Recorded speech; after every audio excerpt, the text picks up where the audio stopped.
오늘 다니엘서 12장 1절부터 4절까지 말씀을 통해서 별과 같이 빛나리라 라는 제목으로 하나님 말씀을 증거하겠습니다.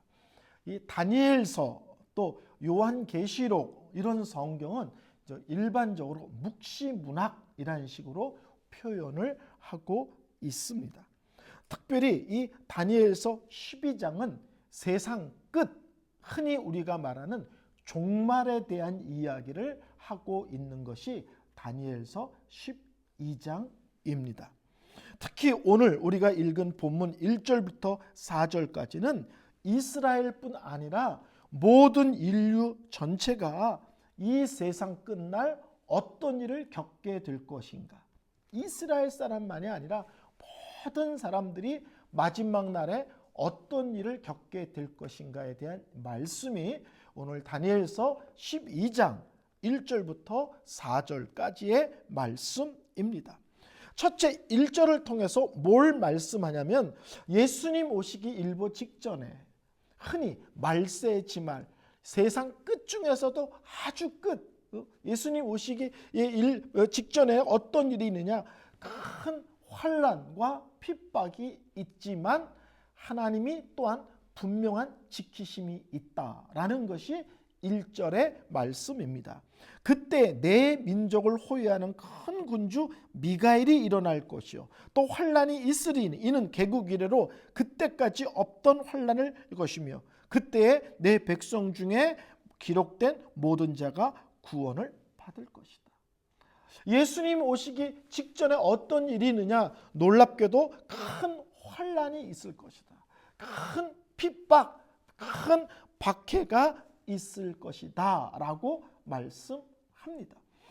다니엘서 11장에서 안티오쿠스 에피파네스라는 왕을 이야기하면서 그 왕을 앞으로 나타날 적그리스도의 모형으로 설명합니다. 앞으로 이렇게 못된 짓 하는 사람이 나타나서 또는 어떤 세력이 나타나서 하나님을 대적하고 예수 믿는 사람들을 많이 괴롭힐 거야 라고 얘기합니다.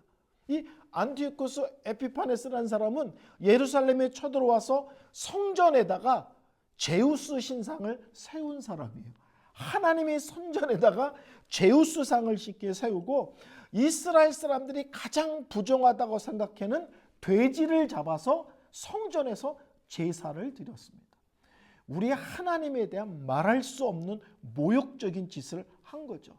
그리고 이스라엘 사람들에게 제사를 금하고 성경을 읽거나 듣거나 배우거나 하는 말씀에 대한 모든 것을 금지하면서 이스라엘 사람들에게 말할 수 없는 영적인 공격, 핍박을 했던 사람입니다.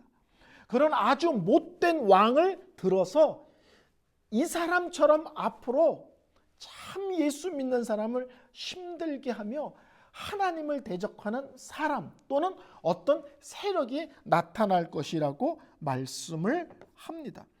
적그리스도는 어떤 특정한 딱 이 사람이야 또는 이런 세력이야 뭐 이렇게 딱 하지 않습니다. 무슨 말이냐면 기독교 역사상 끝없이 적그리스도가 등장합니다. 그래서 하나님을 대적하고 예수 믿는 사람들을 괴롭히는 그런 사람, 그런 세력들은 계속 일어납니다. 근데 다니엘서도 그렇고 계시록도 그렇고 뭘 얘기하냐면 그런데 모든 시대의 신앙생활을 힘들게 하는 그런 세력들이 일어나는데 예수님 오시기 일보 직전에는 오늘 1절 말로 하면 개국 이래로 그때까지 없던 환난일 것이다. 이제까지 우리가 생각할 수 없었던 어마어마한 환난, 어마어마한 핍박, 예수 믿는 사람들을 향한 어마어마한 공격과 하나님을 대적하는 놀라운 일이 일어날 것이라고 말씀을 합니다. 자, 1절을 여러분이 찬찬히 읽어보셨어요? 제가 3번 읽어보세요 라고 단톡방에 올렸는데 1절을 읽으면 반복되는 단어가 있습니다. 어떤 단어가 나오냐면 그때라는 단어가 3번이나 나옵니다. 한 절에.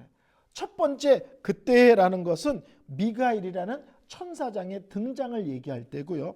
두 번째, 그때는 정말 이제까지 겪지 못한 엄청난 환란이 일어날 것이다 할 때 그때는 이란 말을 쓰고요. 세 번째는 그럼에도 불구하고 놀라운 하나님의 구원의 역사가 일어날 것이다 할 때 또 세 번째 그때는 이라는 말을 씁니다. 성도 여러분, 성경에서 말씀할 때 그 말씀의 의도를 잘 따라가야 됩니다. 예를 들어서 성경에서 마귀 그러면 우리는 어떤 생각이 딱 듭니까? 아이고 무서워. 잘못거리면 큰일 나. 이런 생각이 딱 들잖아요. 근데 성경에서 마귀에 대한 얘기를 할 때는 그런 것을 생각하고 느끼라고 말씀하는 것이 아니라 마귀가 있지만 하나님이 더 크고 강하시다는 얘기를 하고 싶으신 거예요. 마귀가 너를 공격하지만 하나님의 능력의 손으로 너를 지키시며 보호하시며 함께 하신다는 이야기를 하고 싶은 거예요.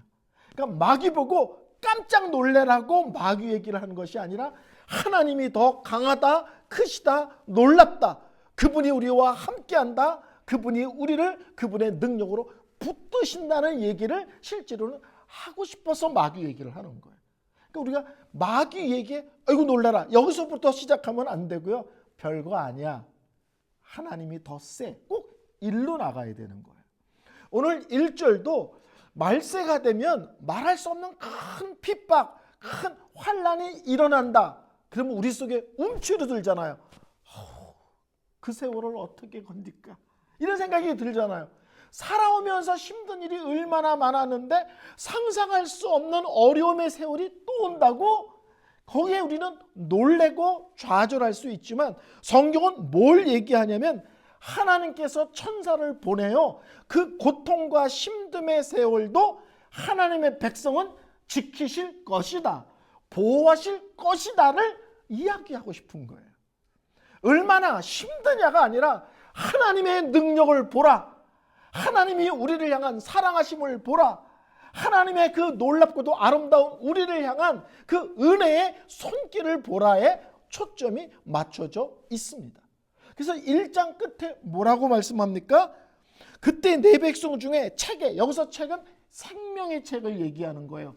예수 믿고 천국 갈 사람들 이름을 적어놓은 그 생명의 책에 구원된 사람들은 한 명도 빠짐없이 모두 다 구원을 얻게 될 것이다. 적그리스도가 어떤 핍박을 하고 어떤 장난질을 하고 어떻게 우리의 신앙을 흔들고 괴롭힌다. 이게 중요한 것이 아니라 하나님의 천사를 통해서 너희를 지키시며 보호하시고 그 세월을 견뎌내게 하실 것이다. 이겨내게 할 것이다. 궁극적으로 생명책의 이름에 기록된 사람은 하나님이 한 명도 빠짐없이 다 우리를 구원하신다. 그러니까 여기에 초점이 있는 것입니다. 제가 우리 교회에서 설교할 때 몇 번 말씀드렸어요.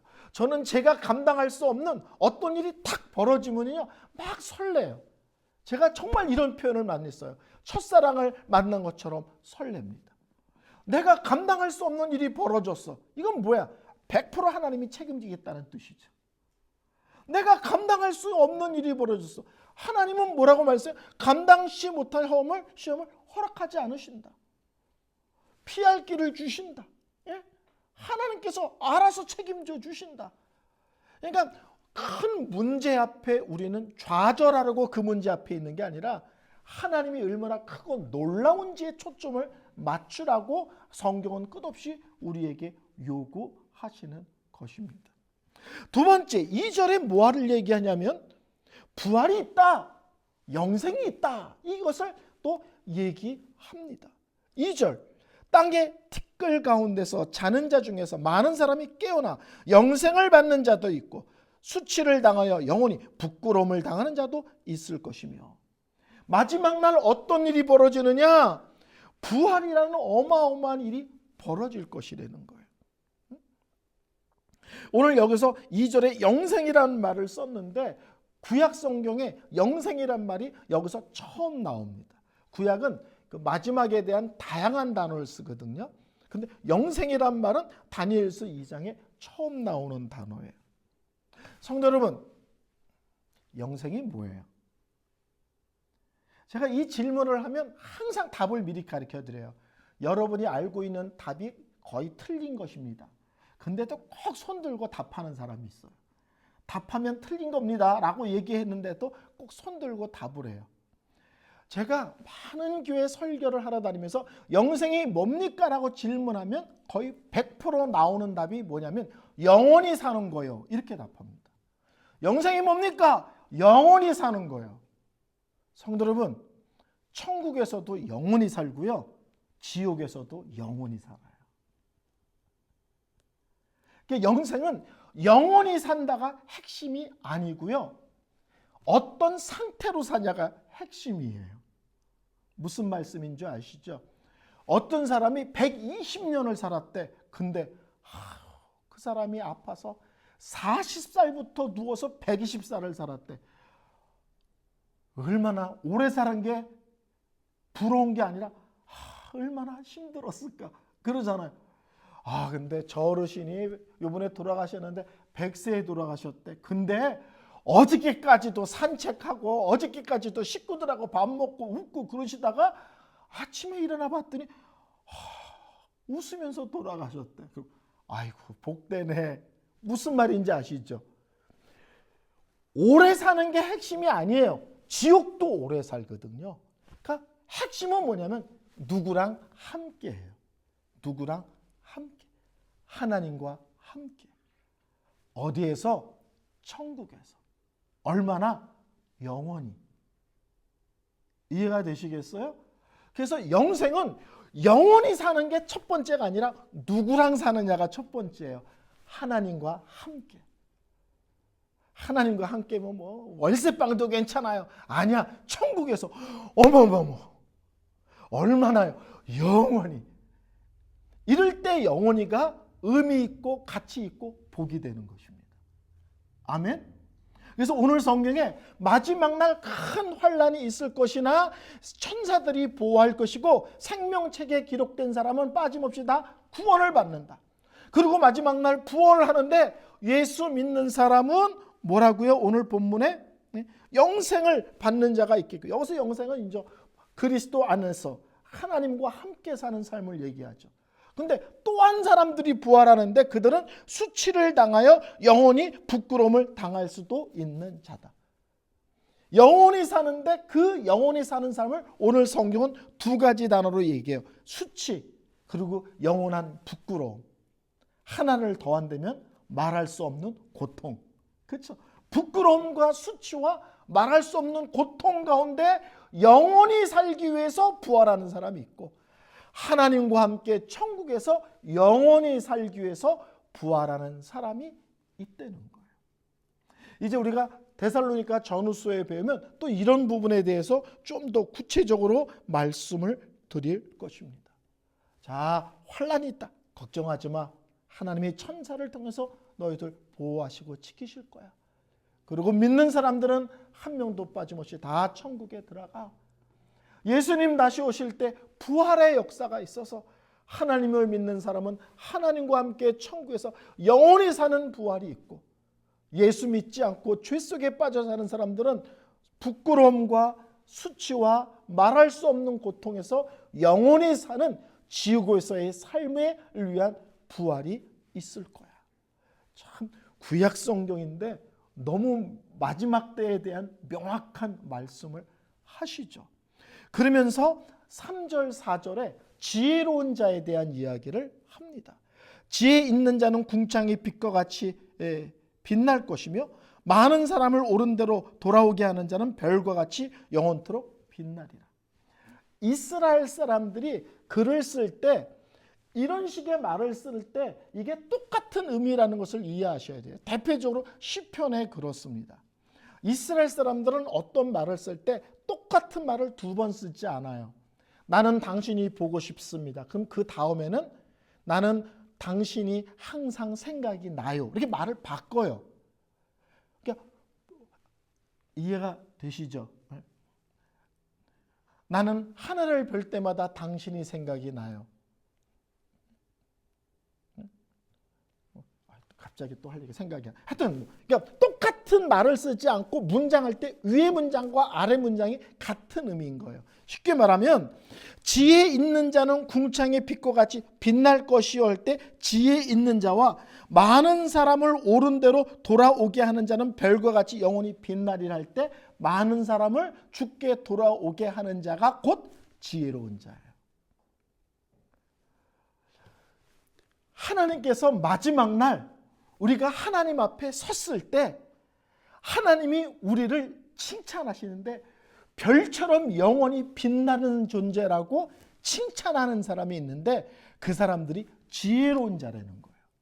근데 그 지혜로운 자가 어떤 사람이냐? 많은 사람을 쉽게 말하면 예수께로 인도하는 자가 마지막 날 하나님 앞에서 칭찬받고 인정받고 사랑받는, 오늘 표현으로 하면 하늘의 별처럼 영원히 빛나는 존재로 하나님께 인정받는 존재라는 것입니다. 천국은요 혼자 외롭게 가는 데가 아닙니다. 천국은 혼자 외롭게 가는 데가 아니고요, 다른 사람들과 손잡고 함께 가는 것이 천국 길입니다. 코로나 시대 이후로 사람들이 난 그냥 집에서 예배를 드려요. 그게 여러 가지 의미로 그 잘못된 겁니다. 전쟁이 났다, 코로나 시대다, 특수한 경우잖아요. 특수한 경우를 일반적인 날에 적용하면 안 되는 거거든요. 교회에 나와야 되고요, 함께 예배해야 되고요, 성도들끼리 서로 교제하며 사랑하며 섬겨야 되는 것입니다. 천국은 홀로 가는 길이 아니라 다른 사람들과 손잡고 함께 가는 길입니다. 제가 아주 어렸을 때 어떤 한 교회의 은퇴식에 대한 이야기를 들은 적이 있습니다. 좀 교회 규모가 좀 큰 교회예요. 근데 목사님이 은퇴식을 하니까 이제 손님들도 많이 오고 또 교단에서 목사님도 오고 그래서 이제 순서를 쭉 진행했답니다. 이제 마지막으로 목사님이 나와서 성도들에게 감사 인사 겸 마지막 인사를 하러 나왔다는 거예요. 근데 목사님이 앞에 나오더니 장로님들 앞으로 나오세요. 안수 집사님들 앞으로 나오세요. 권사님들 앞으로 나오세요. 그리고 한 줄로 늘어서라고 그러더래요. 마지막 인사를 할 시간인데 교회 직분자들이 한 줄로 쭉 늘었으니까 뒤에 있는 성도들을 향해서 뭐라고 말하냐면 이 앞에 있는 직분자들 중에서 이분들이 전도해서 예수 믿게 된 사람들, 그분들 뒤에 쓰세요. 힘들고 어려울 때 찾아와서 기도하고 격려하고 자기를 붙들어줬던 사람들 그 뒤에 쓰세요. 어려울 때 자기도 힘든데 물질을 들고 와서 그 어려움을 함께 나누고자 했던, 그런 결정적일 때 나를 도와서 큰 고비를 넘겼던 사람들 뒤에 쓰세요. 근데 놀라운 일이 벌어졌다는 거예요. 편기서에 교회에서 말 많고 손 들고 또박또박 뭘 따지고 뭐 이런 사람들은 놀랍고 해도 그 뒤에 아무도 안 서 있더라는 거예요. 근데 말없이 그냥 교회에 묵묵히 충성하는 것 같았는데 그 뒤에 사람들이 끝도 없이 쓰는 일들이 벌어졌다는 거예요. 목사님이 두 가지 얘기를 했대요. 첫째, 내가 목회를 잘해서 우리 교회가 커진 것이 아니라 여러분의 기도와 여러분의 섬김과 그리고 여러분들이 그 복음에 대한 뜨거움 때문에 이 교회가 이렇게 아름답고 커진 것입니다. 여러분 너무 감사합니다. 두 번째는 뭐냐면 지금은 부끄러운 것이 아닙니다. 왜냐하면 우리가 지금 마지막 날 하나님 앞에 쓴 것이 아니기 때문에 그렇습니다. 아직 기회가 있습니다. 하나님 앞에 섰을 때 그때는 나 혼자 내 신앙 지키고 열심히 왔다고 나 혼자 외롭게 쓰지 마시고 여러분이 섬겼던 많은 영혼들과 함께 하나님 앞에 서는 복된 성도 되시기 바랍니다. 그리고 인사를 마쳤다는 거예요. 제가 20대 때 들었던 어떤 교회의 목사님 은퇴식 이야기입니다. 오늘 성경은 이렇게 얘기합니다. 마지막 날 하나님이 지혜로운 자야 라고 칭찬하면서 너희는 하늘의 별 같은 존재야라고 높이는 사람이 있을 텐데 그런 사람이 어떤 사람이냐? 많은 사람을 복음을 전하여 하나님 앞으로 인도한 사람이다 라고 말씀을 합니다. 근데 오늘 본문 말고 다음 주에 설교할 예정인 10절에 지혜로운 자에 대한 얘기가 한 번 더 나옵니다. 10절에 많은 사람이 연단을 받아 스스로 정결하게 하며 회개할 것이나 악한 사람은 악을 행하리니 악한 자는 아무것도 깨닫지 못하되 오직 지혜 있는 자는 깨달으리라. 10절에 한 번 더 지혜로운 자가 나오는데 그 사람은 뭐냐면 많은 연단, 많은 고통, 많은 어려움이 있지만 그 고통의 시간 속에서 자신을 잘 하나님 앞에 영적으로 훈련하고 다듬어서 정결한 자, 거룩한 자로 자기를 다듬어 하나님께 아름답게 세워지는 그런 존재가 하나님 보시기에 두 번째 지혜로운 자다입니다. 놀랍게도 예수님 앞에 나중에 쓸 때 하나님께서 우리에게 두 가지를 보신다는 거예요. 오늘 본문은 다른 것도 있겠죠. 근데 오늘 본문은 하나는 너는 너 자신을 거룩한 자로 다듬어 가고 있었느냐? 정결한 자로 다듬어 가고 있었느냐? 두 번째, 너는 너희 주위의 사람들에게 복음을 전했느냐? 낙심하고 좌절한 사람에게 찾아가 기도하고 격려하고 위로하고 사랑하고 끌어안아줬느냐? 홀로 가는 천국길이었느냐? 함께 가는 천국길이었냐를 물어보신다고 하십니다. 4절은 오해의 소지가 많은 말씀이라서 잠깐 해석만 하고 설교를 결론 내리겠습니다. 다니엘아, 마지막 때까지 이 말을 간수하고 이 글을 봉합하라. 많은 사람이 빨리 왕래하며 지식이 더하리라. 이 많은 사람이 빨리 왕래하고 지식이 더하리라니까 사람들은 이것을 해석할 때 와봐라, 예수님 오실 날이 가까우니까 이제 막 비행기 타고 다니지 그냥 못 타고 다니 빨라지지, 막 인터넷에 AI에 지식이 막 넘치지, 이렇게 해석하는데 이게 그런 뜻이 아닙니다. 여기서 다니엘아 마지막 날까지 이 말을 간수하고 이 길을 봉합하라는 것은 쉽게 말하면 안전하게 잘 보존하라는 말이지 다른 사람이 모르게 꽁꽁 묻어두라는 뜻이 아닙니다. 여기서 간수하고 봉합하라는 것은 다른 사람은 모르게 해야 돼. 그래서 감춰놔, 꼭꼭 숨겨놔, 이런 뜻이 아니라 하나님이 주신 이 말씀이 다음에까지 잘 전해되도록, 훼손되지 않도록, 왜곡되지 않도록 잘 보존하여 다음 세대까지 연결되도록 하라는 겁니다. 그러면서 많은 사람이 빨리 왕래하고 지식을 더하리라는 것은 이 말씀을 듣고 마지막 날에 대해서 깨달은 사람들이 이 마지막 날에 더 어떻게 하면 잘 살을까에 대해서 고민하면서 이리저리 부산하게 움직일 것이다. 여기서 빨리라는 말이 있죠. 빨리란 말은 우리나라 말에 빨리빨리 이런 뜻이 아니고, 그런 뜻이 아니라 부지런히 또는 이리저리 이런 뜻입니다. 마지막에 대한 말씀을 듣고는 그 말씀대로 어떻게 잘 살아야 될 것 때문에 사람들이 부지런히 이리저리 움직이게 될 것이다. 이렇게 말씀하고 있는 것입니다. 설교를 결론 내리고 있습니다. 기독교의 세계관은 직선적입니다. 불교는 윤회적이죠. 돌고 돌잖아요. 그렇죠? 잘못하면 소로도 태어나고 말로도 태어나고 이런 얘기 하잖아요. 기독교는 직선적입니다. 시작이 있고 끝이 있는 거예요. 기독교는. 이 다니엘서는 이 끝에 대한, 12장은 특별히 끝에 대한 이야기를 하고 있습니다. 특별히 다니엘서는 당신들이 정말 예수님의 재림을 믿는다면, 당신들이 정말 천국과 지옥이 있다는 것을 믿는다면 거룩한 삶에 힘쓰십시오. 두 번째, 천국 가는 길을 홀로 가지 마십시오. 정말 천국과 지옥이 있다는 것을 믿는다면, 정말 예수님이 다시 오시는 것을 믿는다면 이 길을 혼자 가시면 안 됩니다라고 말씀하고 있습니다. 최근에 한국의 유명한 여배우가 갑자기 죽었습니다. 당뇨가 심한데 밤에 고구마를 먹고 고혈당 때문에 쇼크사를 했다. 근데 그분은 아주 젊었을 때부터 인기 있는 배우로 죽을 때까지 인기 있는 배우였습니다. 남은 재산이 300억이다. 이렇게 신문 기사에 나왔습니다. 돈도 있고 인기도 있는데 고구마 하나 먹은 것이 문제가 돼서 갑자기 죽음을 맞이했습니다.